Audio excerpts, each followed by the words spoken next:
Hey there, welcome to Millennium Milestone Presents, a site dedicated to storytelling in books, movies, video games, and other exciting genres, where this is one Tinder date I wish I had swiped left to. Well, my movie review journey has brought me yet to a horror supernatural thriller in the name of Obsession, directed by YouTube sensation Curry Barker of That's a Bad Idea. The movie stars Michael Johnson as Baron Bear Bailey, a music store employee, Andy Navarrete as Nicky Freeman. The story centers around Baron Bear Bailey, who has romantic feelings for his childhood friend Nicky, with whom he works at a music store alongside with their friends Ian and Sarah. He gets back from a diner where he was practicing confessing his feelings to Nicky with the help of Ian to find his cat Sadie dead. Totally not a bummer. While shopping for a gift for her at a mystic shop, Bear buys a One-Wish Willow, a novelty toy that claims to grant a wish when broken. Why not? Well, one night, after Bear drops her off at Nicky off at her house after work, or at a party I should say, Nicky asks him if he likes her, which he denies out of fear. Frustrated with himself, Bear breaks the One-Wish Willow, wishing for Nicky to love him more than anyone in the world. Nicky appears and asks to sleep at Bear's house, revealing her father is dying of cancer. Well, that just fell on his lap unexpectedly. What could possibly go wrong from this one wish? Oh, you have no idea. Well, as you can imagine, just about everything went wrong.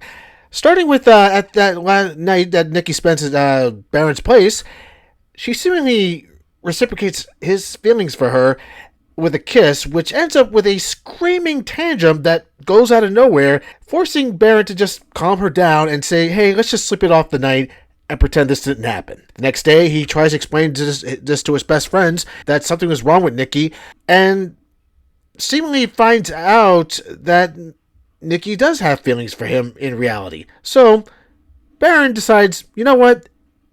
Maybe this one wish thing isn't such a bad thing, so you know what? I'm all game. Let's go for it. So the two finally hitch together, and they become inseparable for times on end. I love you so much. I don't think I could live without you. However, as I mentioned at the beginning, things do start to go wrong, starting with a dinner date that both Nicky and Barrett go on, where his best friend Ian calls him up and relays the message to her that Nicky lied to him about at the beginning, that her father has cancer, a father whom she doesn't have a real relationship with. So it forces Baron to ask a very uncomfortable question, which again brings back that very uncomfortable screaming tantrum that Nicky exhibited at the beginning. So now it's become very clear that something is terribly wrong with this One-Wish Willow that he has not figured out quite yet. Son of a bitch!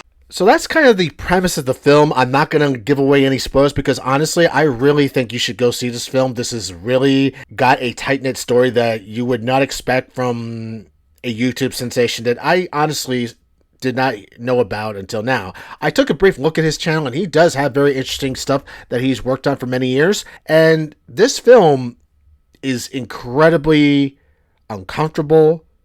It keeps you on the edge of your seat. It is definitely a thriller that puts you in the driver's seat of someone who has no control over the car that's moving at 90 miles per hour. The movie borrows from themes such as single white female to specifically the Monkey's Paw, written by W. Jacobs, which ironically, Curry said that he drew inspiration from that directly from a Simpsons episode, which I actually do remember that episode. It is very interesting. It was a horror story episode, if I remember correctly, where Homer makes a wish on a monkey's paw that turns disastrous. So this is that idea dialed up to 11 on a horror level. While Michael Johnston holds his own in this movie and does a really good job with the role he plays as the main character, it's actually Andy Navarrete that I think carries this film really well. Indy does an incredible job as Nicky, being this very lovely girl next door, everyday girl, to being this obsessive, compulsive, neurotic creature hiding underneath the mask of a beautiful girl. The tone and eerie feel of this film is incredibly scary in a way that I've never felt before. And to draw comparisons, this actually gives me the kind of uncomfortable, scary feel that I felt watching on TV one time only, and I repeat, one time only, The Exorcist.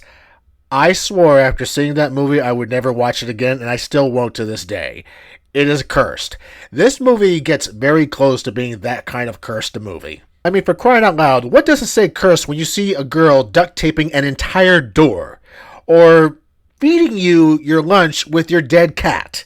Oh, and never mind the fact that she bashes her head with a brick just to keep her man from leaving her. And that's just the tip of the iceberg. There's a lot of horrible stuff that this character Nikki does under the guise of this very cursed wish that Baron took upon himself. We could have had something special, but you one crazy ass bitch.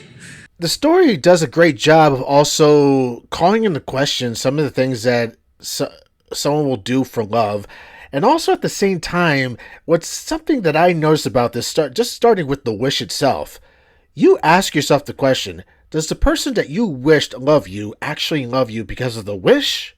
Or deep inside, that's what they truly wanted? And it is answered in this movie as well, which I'm going to say it's incredibly messed up what you find out when you do venture into this film. As of this recording, Obsession has actually surpassed its own budget and is on its way to grossing about well over $100 million and will probably do very well throughout the summer. This is definitely a pleasant news for Curry Barker and for the rest, as I'm pretty sure there could be talks about maybe another sequel, who knows, or at the very least definitely more projects from him. So you haven't guessed it from my estimations of this movie.